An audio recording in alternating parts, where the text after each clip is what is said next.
আন্দোলন এবং এনটিআরসি কিছু ভুলের কারণে আমাদের 19তম সার্কুলারটা পিছিয়ে যাচ্ছে। আসসালামু আলাইকুম। এনটিআরসি যে ভুলগুলো করতেছে এই ভুলগুলো কিন্তু কারো চোখে পড়তেছে না। এনটিআরসি যে ভুলগুলো এটা সংশোধন করার জন্য কাজ করা দরকার। এনটিআরসি কিন্তু অনেক ভুল করতেছে। এই 17তম দেখা যাচ্ছে যে 13 থেকে 17তম যেহেতু এগুলোতে ভাইবা ছিল 13 থেকে 17তম নিবন্ধনে কিন্তু এই এত পরিমাণ কিন্তু ভুল ছিল না, যেটা এই ভুলগুলো সৃষ্টি হয়েছে 18তম নিবন্ধন থেকে। তো আসলে এই ভুলগুলো যদি আমরা এখন সংশোধন করে নিতে না পারি, ভবিষ্যৎ যারা 19তম নিবন্ধন বা নেক্সট যে জেনারেশন আছে তাদের জন্য কিন্তু এই সমস্যাগুলো থেকে যাবে। হুটহাট করে এনটিআরসি কিছু নিয়ম তৈরি করবে যেটা শিক্ষার্থীও জানবে না। যেমন 18তম নিবন্ধন যখন লিখিত পরীক্ষা হয়, যখন লিখিত পরীক্ষা হয়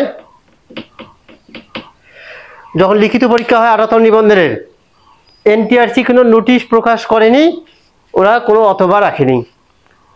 বিগত যে এনটিআরসি যে যতগুলো পরীক্ষা ছিল সবগুলোতে কিন্তু প্রশ্নের অথবা ছিল, কিন্তু এই 18তম নিবন্ধনে লিখিত পরীক্ষা এখনো অথবা নাই। এখন অথবা নাই, কোনো নোটিশে প্রকাশ করে নাই, হুট করে একটা নিয়ম চালু করলো, যেটা আমরা কিন্তু কেউ এর বিরুদ্ধে কিন্তু কোনো কথা বলিনি। উনি হুট করে একটা লিখিত পরীক্ষায় অথবাগুলো তুলে দেবে, শিক্ষার্থী জানবে না, পরীক্ষার রুমে প্রশ্ন পাওয়ার পর জানবে। এটা এটা কেমন? কিন্তু এটা নিয়ে কেউ কথা আমরা বলতেছি না। আমাদের কথা বলা দরকার। বাংলাদেশের প্রতিটা সেক্টরে কিন্তু সংস্কার হচ্ছে, তো এনটিআরসিও কিন্তু সংস্কার হওয়া দরকার। তা আগে যতটুকু ছিল তার চেয়ে আরো কঠিন হয়ে যাচ্ছে। তা এখন লিখিত পরীক্ষা আপনার অথবা রাখবেন না, সেটা কিন্তু আগে একটা নোটিশের মাধ্যমে জানিয়ে দিলে তখন শিক্ষার্থীরাও ওইভাবে প্রস্তুতি নিয়ে যাইতো। এখন এই যে 18তম নিবন্ধনের চূড়ান্ত যে ফলাফল দেখা যাচ্ছে যে এখানে যারা ভাইভা উত্তীর্ণ হয়েছে 40 নম্বর করে অনেকে পেয়েছে। এর কারণটা হচ্ছে যখনই অথবা কোনো প্রশ্ন ছিল না, অথবা প্রশ্ন না থাকলে তাহলে অবশ্যই এখানে নাম্বার কম আসবে, অথবা থাকলে না হলেও যে কোনো একটা তার কমন থাকতো তখন ওইটা প্রশ্ন দিত। তো এই অথবা হুট করে তুলে দেওয়ার কারণে কিন্তু তারা 40 নম্বর করে অনেকে পেয়েছে। মানে এবার নাম্বার একেবারেই কম।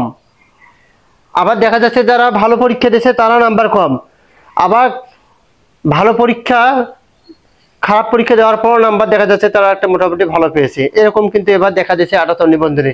তো আসলে এই যে এনটিআরসি এর এবার খাতা কিভাবে কাটলো, অনেকে ভালো পরীক্ষা দিয়েও নাম্বার কম।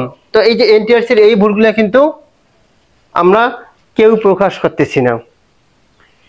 এই ভুলগুলোর কারণে কিন্তু আমাদের নেক্সট জেনারেশনে কিন্তু অনেক ঝামেলা সৃষ্টি হতে পারে।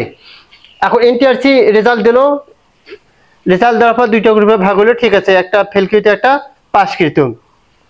কিন্তু আপনি জানেন যে এবার প্রায় 23,000 প্লাস শিক্ষার্থীকে আপনি উত্তীর্ণ করেননি, ফেল করেছে। তো আপনি জানার পরও কেন আপনি সনদ যখন প্রকাশ করলেন আপনি কেন ভাইবা নাম্বারটা যোগ করলেন না সনদে? আপনি জানেন যে এবার যেহেতু শিক্ষার্থী বেশি ফেল করা হয়েছে, কিছু বোর্ডে আবার অনিয়ম হয়েছে, সেটা তো আপনারা নিজে স্বীকার করছেন। এনটিআরসি চেয়ারম্যান, ভারপ্রাপ্ত চেয়ারম্যান ওরা নিজে স্বীকার করেছে যে কিছু কিছু বোর্ডে এবার অনিয়ম হয়েছে। আপনার জানার পরও কেন আপনার সনদে আপনি ভাইবা নাম্বারটা যুক্ত করলেন না? আপনি যখন ভাইবা নাম্বারটা যুক্ত করতেন তাহলে কিন্তু এত আন্দোলন হতো না। আর এই আন্দোলনের কারণে কিন্তু আমাদের 19তম যে নিবন্ধন সার্কুলার, এই সার্কুলারটা কিন্তু পিছিয়ে যাচ্ছে। মূল হচ্ছে আন্দোলন এবং এনটিআরসি কিছু ভুলের কারণে আমাদের 19তম সার্কুলারটা পিছিয়ে যাচ্ছে। আপনি যদি কাল সনদে যে কাল ভাইবা নাম্বারটা যুক্ত করলেন তাহলে এত প্রশ্ন হতো না।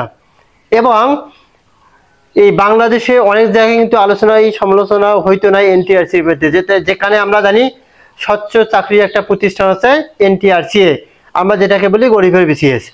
আপনি সনদ প্রকাশ করলেন, সনদে আপনি কি করলেন না, ভাইবা নাম্বারটা যুক্ত করলেন না। আপনি জানেন যে বিশৃঙ্খল সৃষ্টি হবে, তবুও ইচ্ছাকৃতভাবে ভাইবা নাম্বারটা যুক্ত করলেন না।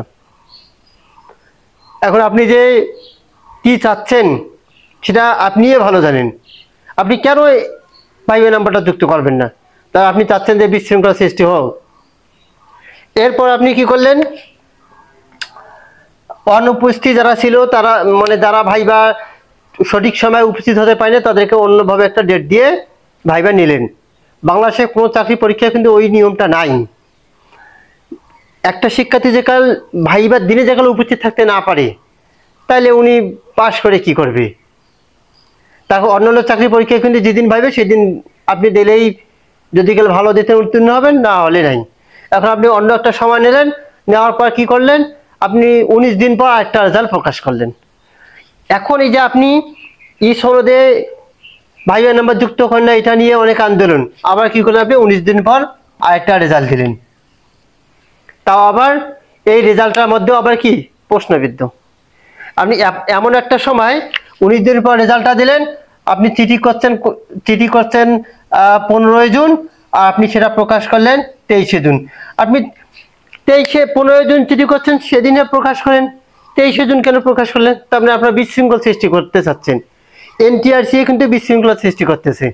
আপনারা দেখেন এই ভুলগুলো কিন্তু এনটিআরসির কারণেই, এবং এই আন্দোলনটা হচ্ছে এনটিআরসির কারণে, কিন্তু আমরা সেটা কেউ বুঝতেছি না। এনটিআরসি যে এতগুলো ভুল করতেছে, এই ভুলগুলো কারো চোখে পড়তেছে না। আপনি বলেন 23 মার্চের এটা এন্ট্রি করা হয় না, এন্ট্রি নাও করতে পারেন, তারপর কম্পিউটারে বা এন্ট্রি করতে করতে কোনো একটা কাগজ পিছিয়ে যেতে পারে, কোনো সমস্যা নাই। এটা আপনি এন্ট্রি করেন না, এটা কোনো ভুলের কারণে।